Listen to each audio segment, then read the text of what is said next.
Hi everyone, Bernard here. Hope you're well. It's another poster versus the movie battle.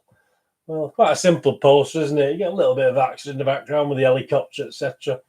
The now defunct news of the world with a tagline: an adrenaline-pumping, gun-toting classic. So whether you can believe the news of the world, that's another matter, isn't it? Samuel Jackson, Colin Farrell, Michelle Rodriguez, LL Cool J. S.W.A.T. I'm not even going to try and remember what it stands for. I think I do, but I'm not going to embarrass myself by saying what it is here. We all know what SWAT is, don't we?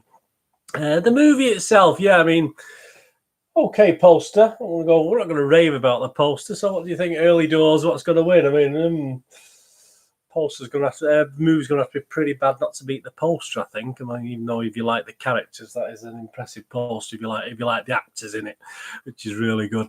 Yeah, SWAT. It was from 2003. It got a 12A rating here in the UK.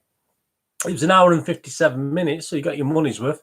An action crime thriller film directed by Clark Johnson, based on the 1975 television series of the same name. I think it was a quite short-lived series. I don't remember that in the UK, to be honest with you.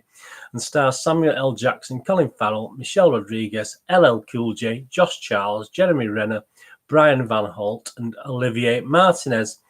What's it about? Well, in the film, Hondo and his SWAT team are tasked to escort an imprisoned drug kingpin international fugitive to prison after he offers $100 million reward to anyone who can break him out of police custody. So, yeah, not the most, unusual plots, but not a bad little plot, actually. I mean, we've seen similar ones before, but it was a reasonable idea.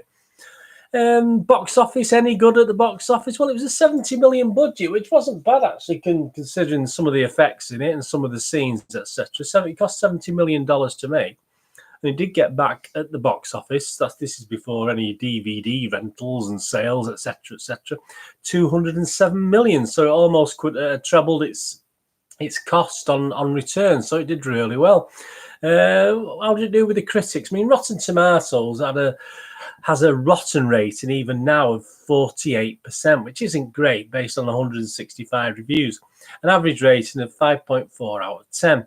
The site's consensus reads a competent but routine police thriller. Yeah, I mean, there you go. On Metacritic, the Metascore rating, which is the critics' rating, the film has a score of 4.5 out of 10. So again, quite low based on 35 critics. And it scored anywhere between 3 out of 10 and 7 out of 10 on the critics on that site. Internet Movie Database rating, well, overall, Joe Public, you and me, it got a 6 out of 10 rating. Some of the comments on there: meh, 5 out of 10, fantastic, 9 out of 10, kind of boring, 5 out of 10, run-of-the-mill action film, 6 out of 10, just big, dumb action fun, 7 out of 10, far too slight and predictable to be a good action movie, 3 out of 10. Yeah, and I've gone back and watched this again. I mean, I think in the shop it did okay for a basic action thriller, if you like. I mean, it wasn't such a small budget, wasn't it? But I think the DVD rented quite well in the video shop in Manchester I used to have. But I have to agree in the main with Seattle Post Intelligencer William Arnold, who gave it a 5 out of 10 rating, although I did score a little bit higher.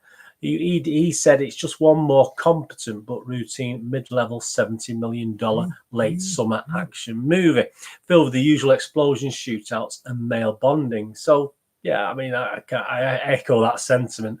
I think the comments still hold true some 17 years later. I know the actors are more known to us, some more than others. And I did actually quite enjoy the last 20 minutes or so. But the thing is, it was getting there, wasn't it? Nearly 2 hours. You had to sit through an hour and 30, an hour and 40 minutes before that final ending. And 2 hours was far too long. I mean, 90 minutes would have been far better. But again, with the budget and the cast, I suppose a 2-hour epic was probably on the cards and what the studio wanted. It is a mundane story when it comes down to it. Quite a simple story, but there's some, as you say, I'm not a big action fan anyway, but there are some good action sequences in the movie. And the actual on re-review, I've watched it, and as I said, I did get a little bit bored, like some of the other guys did. I did get a little bit bored, but as I said, I did quite enjoy the last, say, 30, 40 minutes of the film, perhaps more than what they're getting there. So obviously a lot of people probably will turn it off on a rewatch, as an action thriller, did the fact that it was quite $70 million budget, I'm going to give it a 6 out of 10. I'm going to give it still a watchable film. If you've never seen SWAT, go back and watch it. But it is all gung-ho, you know, blood-pumping guys, you know, typical sort of look how hard we are sort of film with these red-blooded American men and women. Obviously, we do have women involved in this as well. But yeah, SWAT's okay. I'll give it a 6 out of 10. What about the poster? What do you think about the poster? Let's have a bit of a closer look.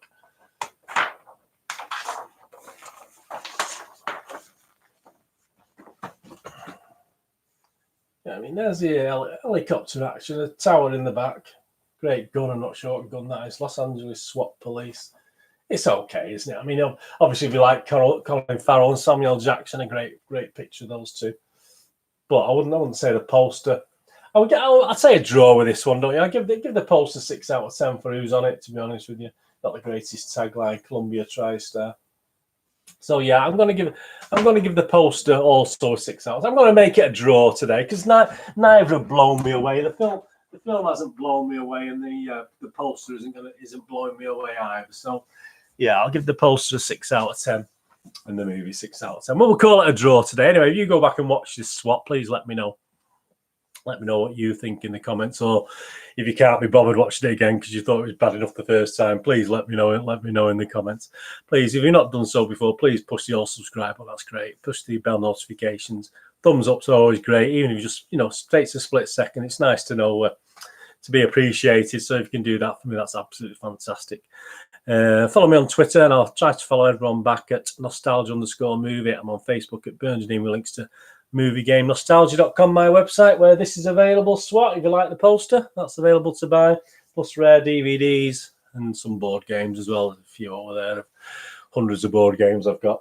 So please, if you can look at MovieGameNostalgia.com, that's much appreciated. Just footfall's important. If you don't buy anything, just have a look around. It helps me get up the Google Analytics and all this sort of thing that you have to do these days. But anyway, that's SWAT. What was better, the movie or the poster?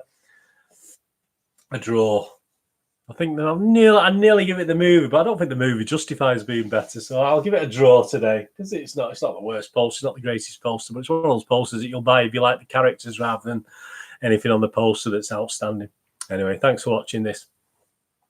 Please, you can join me for one of my other things. Check the links below to different other movie poster specials and various reviews, etc. on there. Whatever you're going to do with the rest of the day, have a great one. Look after yourself.